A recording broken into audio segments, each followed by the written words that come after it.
Hello and welcome to the Business Growth Show, where we talk about all components of business and how to utilize them for exponential growth. My name is Athin Cassiotis. I'm a business growth expert where I help business owners grow and scale to create wealth and freedom. And today I have an awesome guest. Her name is Liz Kislik. And Liz is a management consultant, executive coach, TEDx speaker, and contributor to Harvard Business Review and Forbes. And her work as a consultant, coach, and facilitator is to help leaders move their companies and careers forward.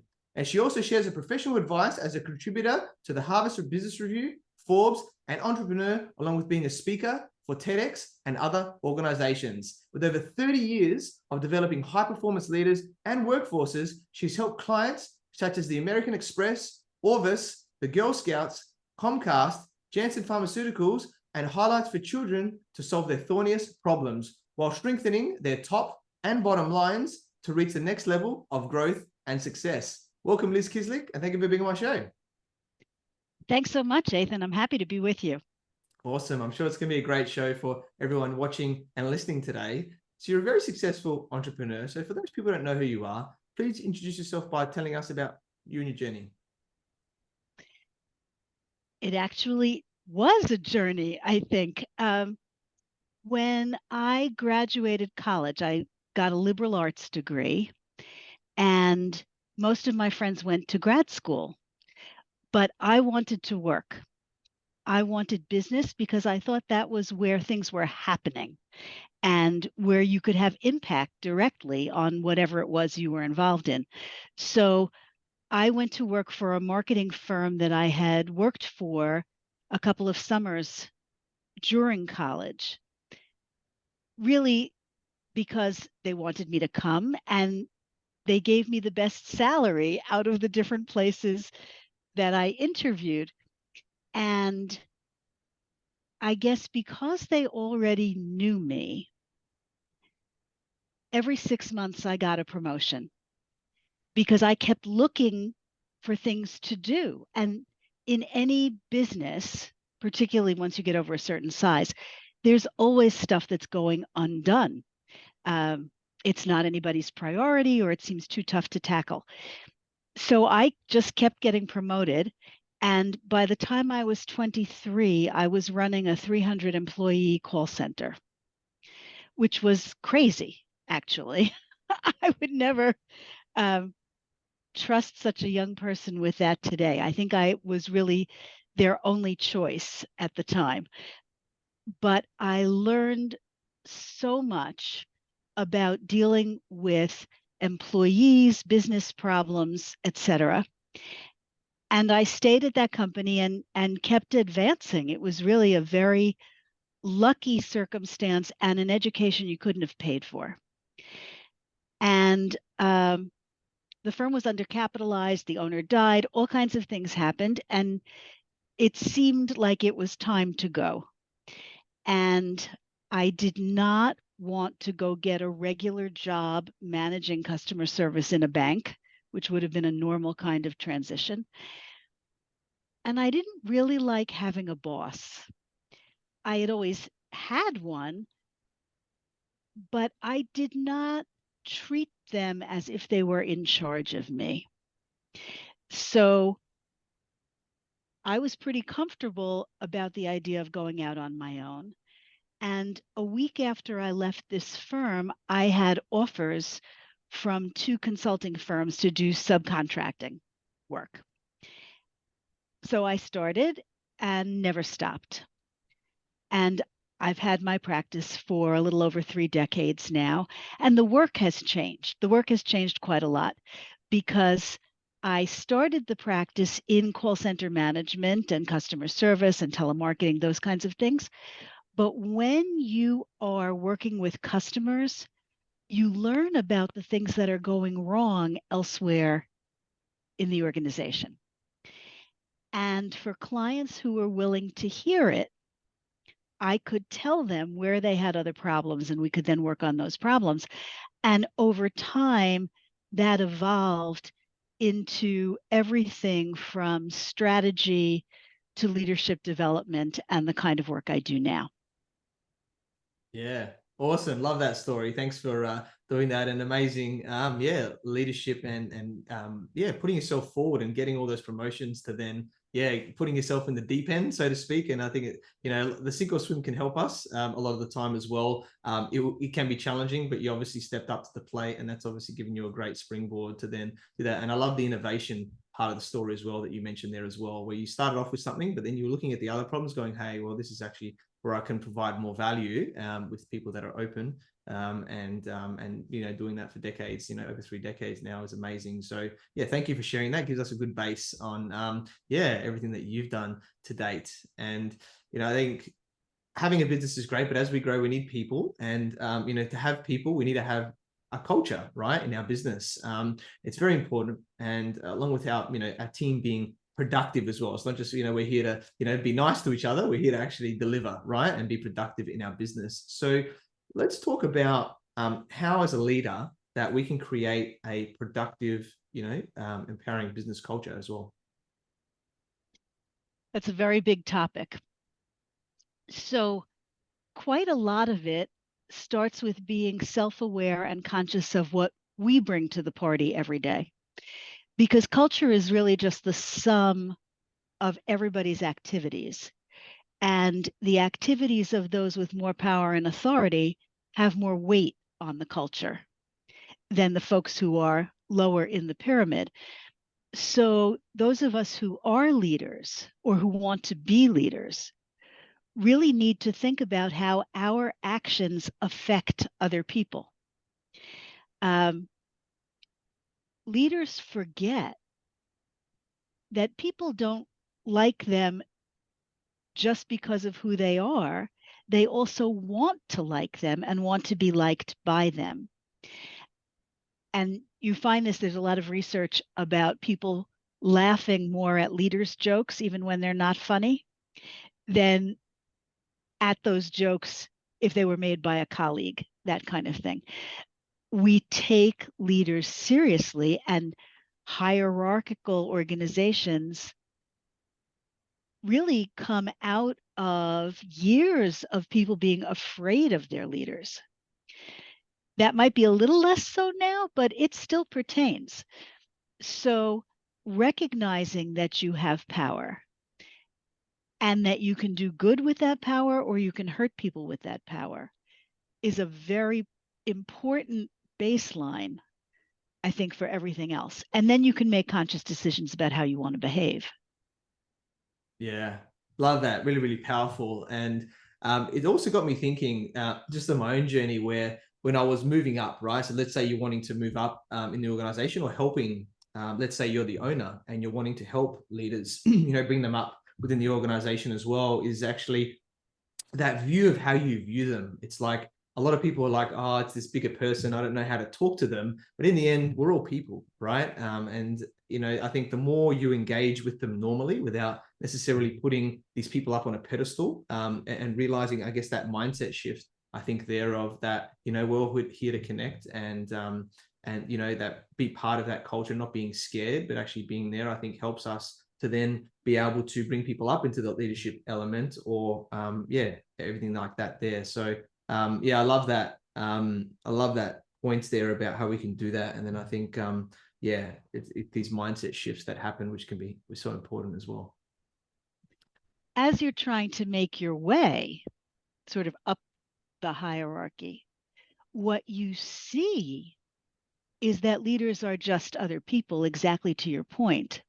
But sometimes it's shocking. We expect more from leaders than their behavior sometimes would earn them. In my consulting practice, Athin, one of the things I want to say is that part of why I was able to keep moving up, I was smart and I was hardworking, and some of that was about me. But the other thing was that I had a safety net, and I was a person of privilege in the sense that I had this good college degree. I had parents who could help me if I had trouble. So there are ways in which I had less fear than other people. And that meant that I could afford to take risks that perhaps not everyone could take. So I don't want people to think that they should just do the thing that they think will propel them. You have to look at your risk, because you may not like a particular leader, but sometimes you have to put up with them to continue on your career path. Sometimes you have to learn how to manage the leader's fear, the leader's anger, the leader's insecurity about what to do next. The concept of managing up can be very important. Yeah, I love that. So, so true. And I think it helps us to grow as a person, right? It's about how we interact with people. And I think that it's great, you know, in terms of communication, right? Like communication just generally is so important in a business. And I think there's a great word, situational awareness, right? Is needed a lot of the time because every Yep. situation is different. You can't just say, here's the book and this is how you act, because it's all very, you know, different depending on you know, so many different elements of what happens in a situation. So about communication, how can we communicate better in business? And then also, like, what can go wrong, you know, in these situations, and how can we make it right as well? Okay, let's start with two big buckets. I may not remember this when I get to the end of the first bucket, but one bucket is individual communication, and the other bucket is sort of corporate communication or top down. And you are so right about situational awareness.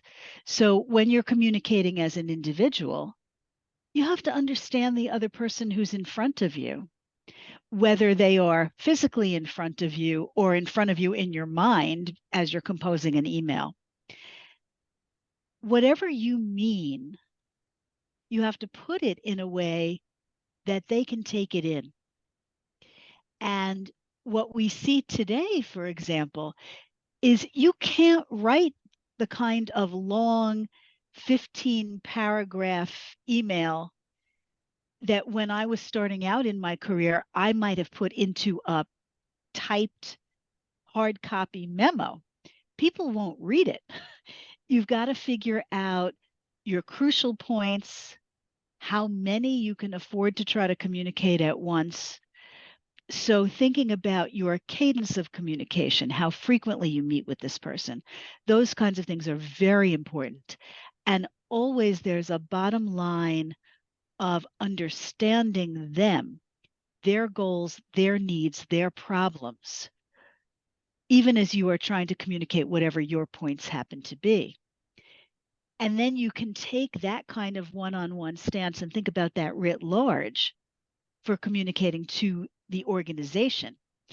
And there, you really have to be on point and consistent, because say you have a dozen people on your team or 50 people in your company, every single one is different. Of course, they have commonalities, but every single one has had different experiences, both good and bad. And what they're looking for in terms of communication and what they're hearing will vary. So you can't just pick the style that's comfortable for you and think that your message is going to be successfully conveyed to everybody else. It's really figuring out what are the different ways that I need to communicate to cover the whole group, and how frequently.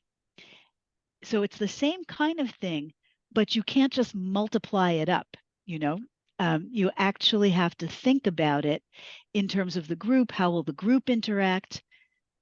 And if there are levels in your hierarchy and there's a middle management cadre, one of the most important things you can think about is how to work with those people so they are communicating accurately and in a supportive and developmental way to the people they're responsible for. Yeah, love that. And you reminded me of a great line that I've heard recently of there's the old saying, treat people how you want to be treated, which is actually incorrect. It's treat people how they want to be treated. right? Yes. Yes. From the golden rule to the platinum rule.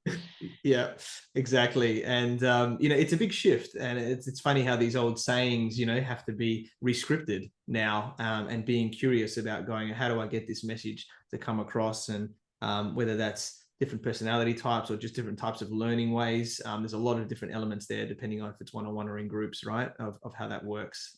So That's right.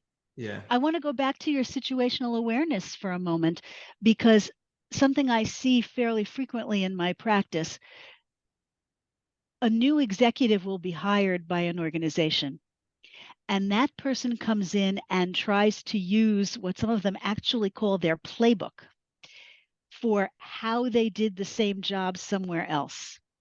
Right away, they're starting off on the wrong foot. The lessons they learned somewhere else are definitely relevant, but you can't just apply them wholesale to a whole different group of people. You have to learn the culture as it is today, and not just think you're going to enforce your views, boom, right on the table, and everybody will just accept. You have to think about how to feed that out so that people actually agree with you and believe in what you're doing. yeah. Love that. So true, on those points. I've seen that happen in the wrong way with other people, where senior managers have been hired and then within 3 months they're gone, because they Exactly. were being too strong, right, with Right, their views right, that have, right. yeah. And doing too much damage. It's not just that they don't accomplish what they want, but they can actually screw up a lot of stuff in a short period of time.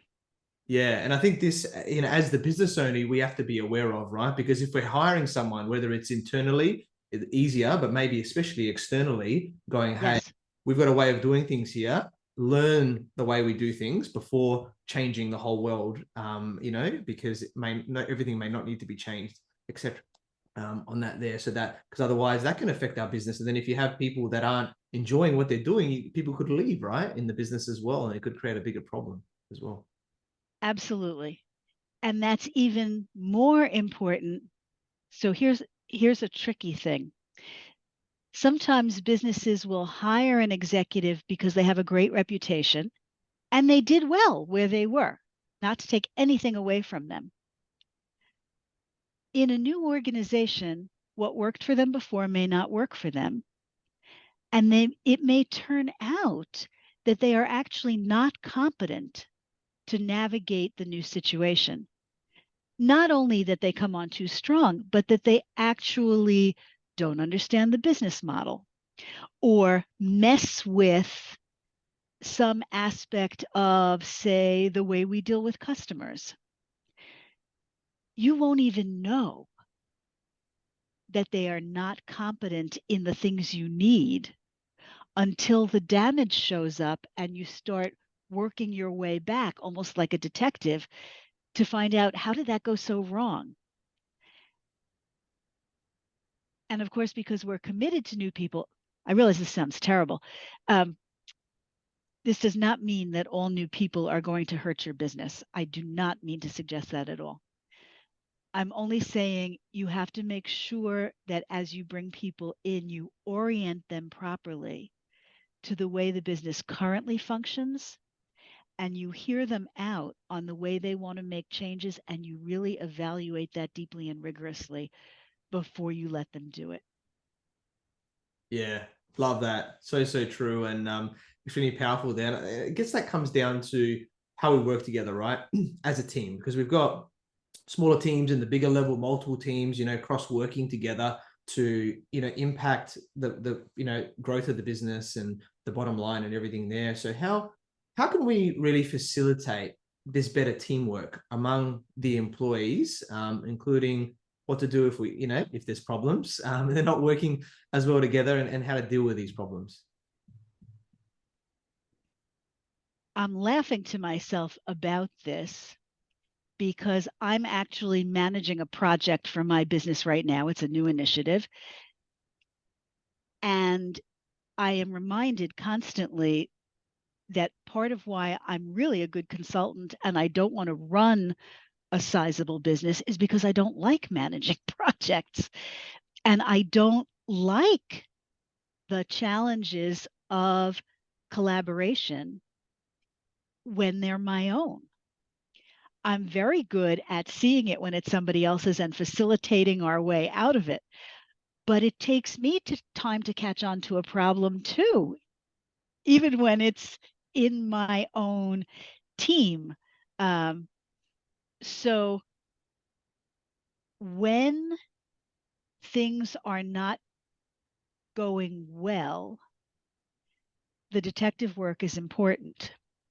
But even before anything goes wrong, clarity about roles and responsibilities and what you as the leader expect from others, both individually and as the team, that's really important.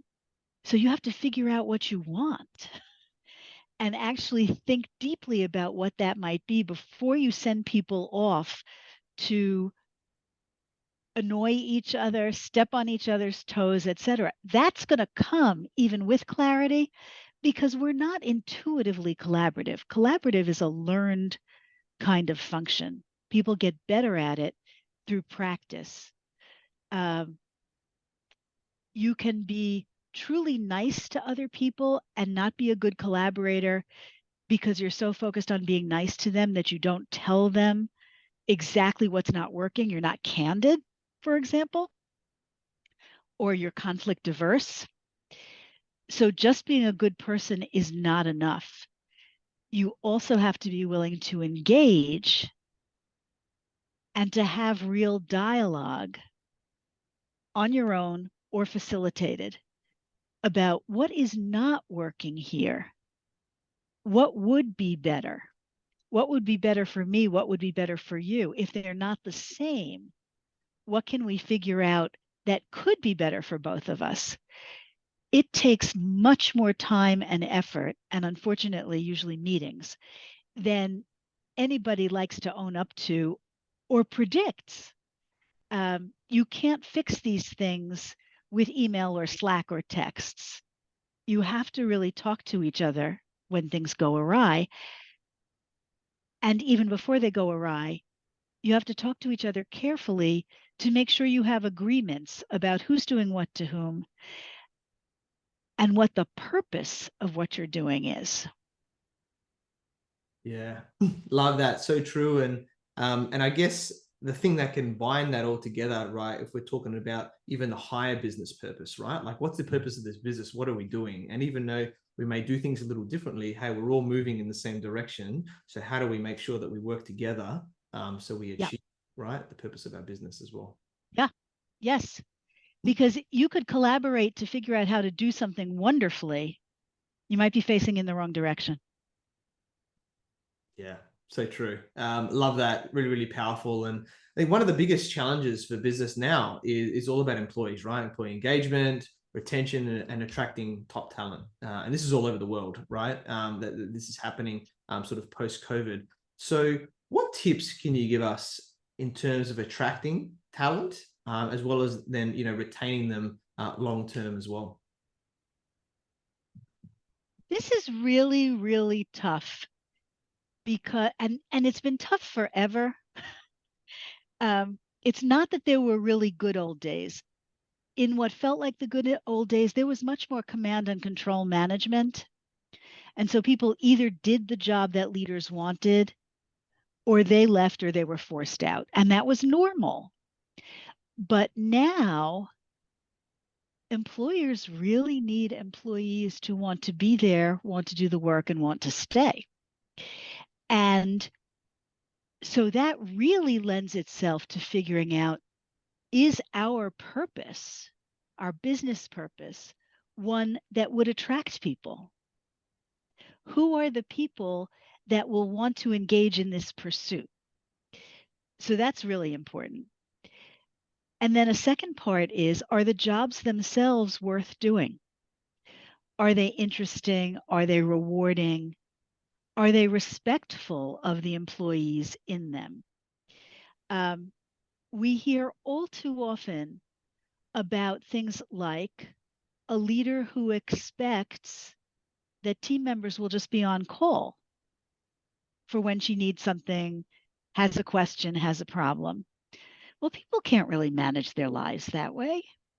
You can do it in the short term if there's a crisis. Everybody's willing if there's a crisis. We saw that during COVID, how people pulled together amazingly in all kinds of places. But particularly as we work through the younger generations in workplaces, they expect to have more of their own lives to manage and not necessarily to operate at the whim of another person just because that person has power. So, is the business purpose sound? Is it communicated in an appealing way so people know that they're interested? And are the jobs worthwhile? That's structural. And then it goes back to culture and middle management. Is it comfortable to do the job? Do you know what your job is to do? Do you feel secure that you're doing a good job? One of the questions I ask employees often when I do sort of deep dives into how an organization is working and interview a lot of employees, I ask how they know if they're doing a good job or not. And some of them know themselves and can express it. And some of them say, well, if my boss doesn't have any complaints, I must be doing okay. Well, that's a terrible position to be in. And it means that the management hasn't really explained what a good job is and doesn't praise for it. And those just seem like table stakes for having people be willing to continue to take your money and do what you want. Yeah, I love that.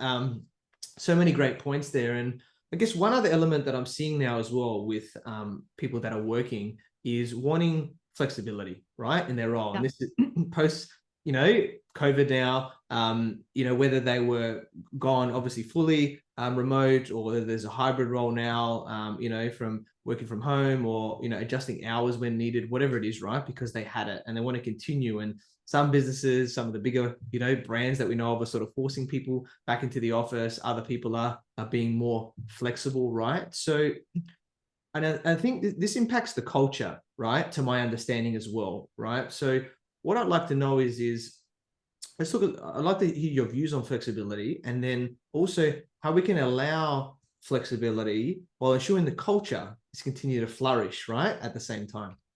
Yeah, this is very tough.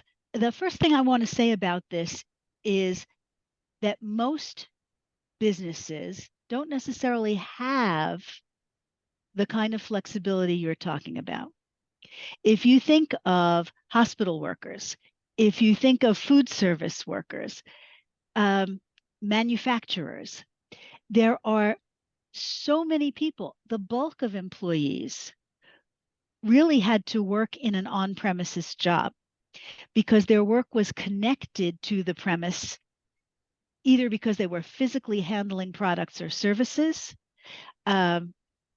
or because their work in some way supported people who were physically handling products or services. So I forget the statistics. I'm thinking it's something like 20 to 25% of total jobs are what we think of as knowledge work that can be done from anywhere. So that's a kind of rarefied environment just to start. But in any case, flexibility is important. One of the things that is so amazing to me is, or I should say, it seems so obvious. If during COVID you didn't commute, so you now had anything from 20 minutes twice a day to an hour and a half twice a day, that could be put either toward more work output, which many people did. That's part of why productivity went up at the time, or to taking care of your home life, whether it was your kids or your pets or your laundry, or yourself, exercise, healthier food prep, or the pursuit of knowledge, art, expression. People enriched their lives in a variety of ways. When leaders demand that people come back to the office, it could be taken as give up chunks of your life that you came to recognize as being real and valuable so that I, your leader, can be more comfortable. Go back to the horrible commute, go back to, all the things that people don't like about work without necessarily offering them enough in return. So in general, I recommend against any kind of forced return to office. If you want return to office, I believe it should be because there are things that can actually be accomplished better in office. The kinds of things that can be accomplished better.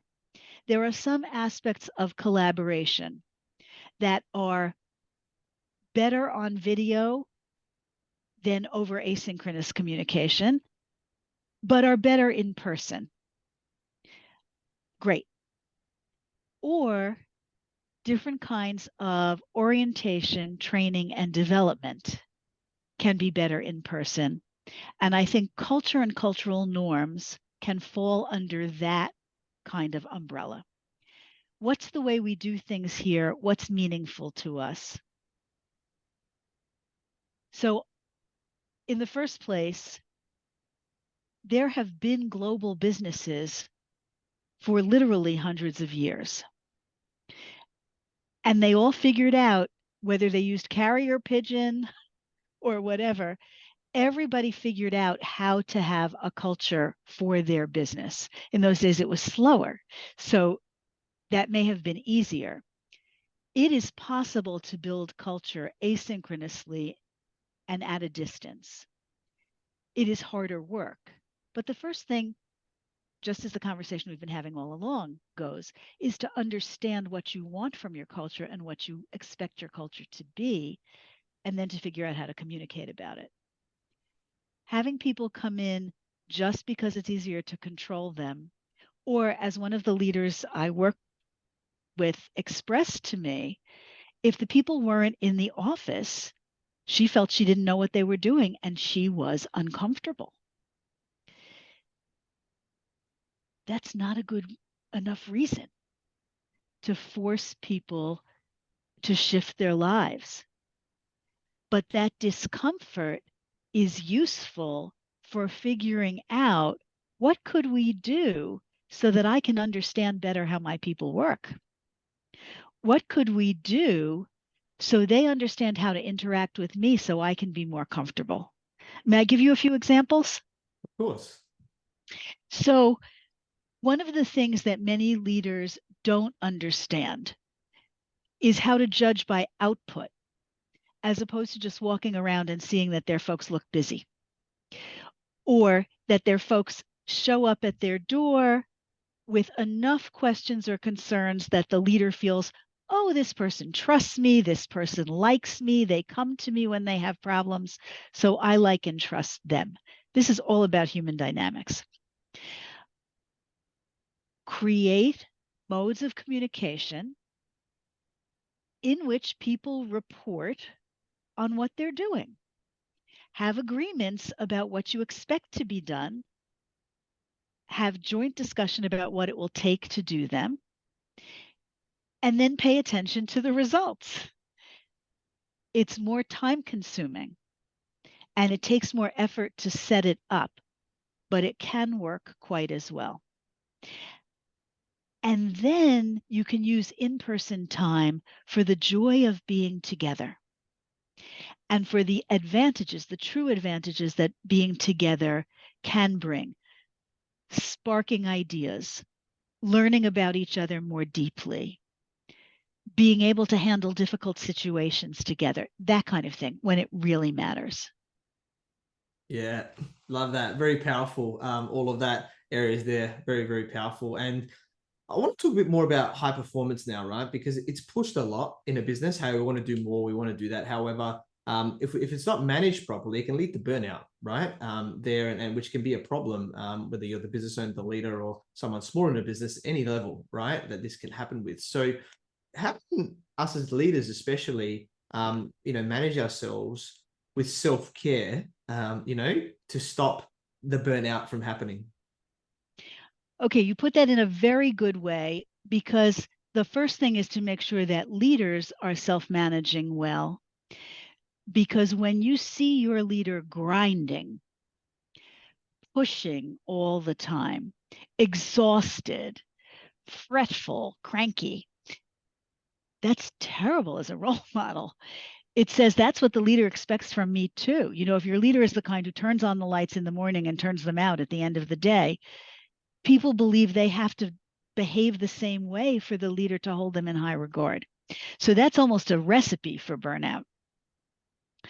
A second thing is understanding if people have the tools and resources they need to get the job done in a reasonable way. Just like I mentioned before, in a time of crisis, you can call on people, they'll rise to the occasion, they will make up pretend tools, they will figure out ways to get it done.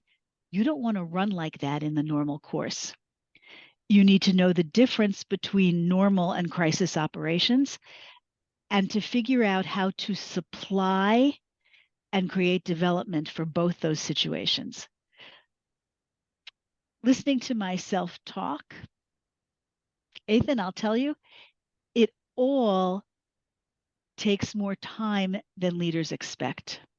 It takes real investment to get this good machine going so that it keeps running.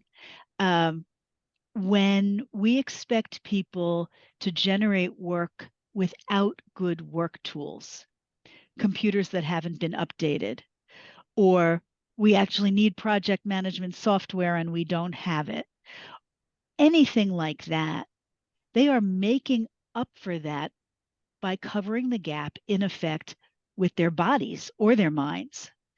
Those workarounds cost people psychic and emotional energy. The right tool makes the job easier. So that's another piece. A third piece is recognition for what people have contributed, and really showing that you know what it took and how much you appreciate it, and recognizing when people need downtime. When they need downtime either because they've been successful, or when they need downtime because things are going badly. The whole running on empty thing, in the 90s, that was kind of praise. That was a kind of thing, go, go, go. The longer you could run without needing anything, the stronger you were. We know now that's not true. And that kind of contest, who can do the most with the least, that's fine if you're in survival mode. But if you want steady state operations or you want growth, people need to be renewed.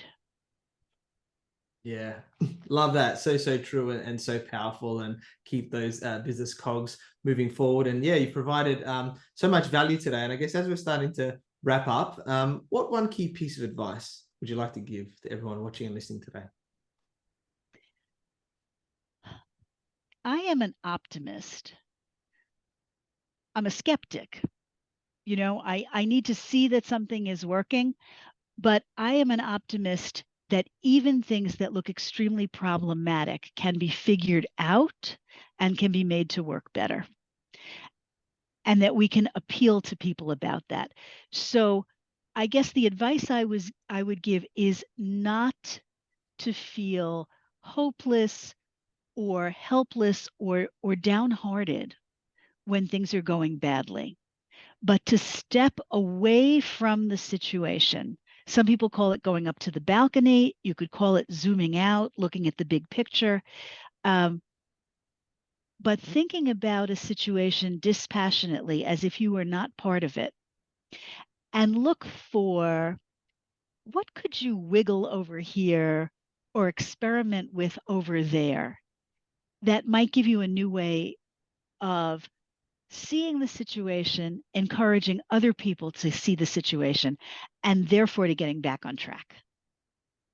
Yeah, love that. So powerful and so true. Completely agree. And Yeah, we connected through our network. So I learned about your awesome journey from having, various senior roles at amazing, board positions as well, to having that call center at such a young age, to now being the president of Liz Kislik Associates LLC. Amazing woman, so knowledgeable. I'm sure you continue to help organizations and individuals to reach their next level of growth and success. And very grateful that we connected. Look forward to working with you. So Liz, how can people find you and get in contact with you? Thank you, Athin. The best way is my website, which is lizkislik.com, LIZKISLIK.com. And there I've got more than a decade of articles and blogs and recordings, all kinds of things that could be helpful in terms of the kinds of topics we've talked about. There's a free field guide for how to deal with the interpersonal aspects of conflict, newsletters, lots of stuff. And of course, they can also find me on LinkedIn. Beautiful. Love that. Definitely check out Liz on her website and all those resources, as well as her connect with her on LinkedIn, to learn more about what she does. And it's been an amazing episode today. And I want to thank everyone for watching and listening to this show where we talk about everything on business growth. And please like, subscribe, and leave us a 5-star review. And you can find me on LinkedIn, Facebook, Instagram, and YouTube is Athin Cassiotis, or visit my website, athincassiotis.com. If you want to grow and scale your business, you can reach out to me on any platform to see if we're a good fit. And I completely agree with you, or do I? The only way we know is if you tune in next time. So until next time, remember that our business grows when we learn skills and take action using them in spite of fear. So remember to design your growth and results.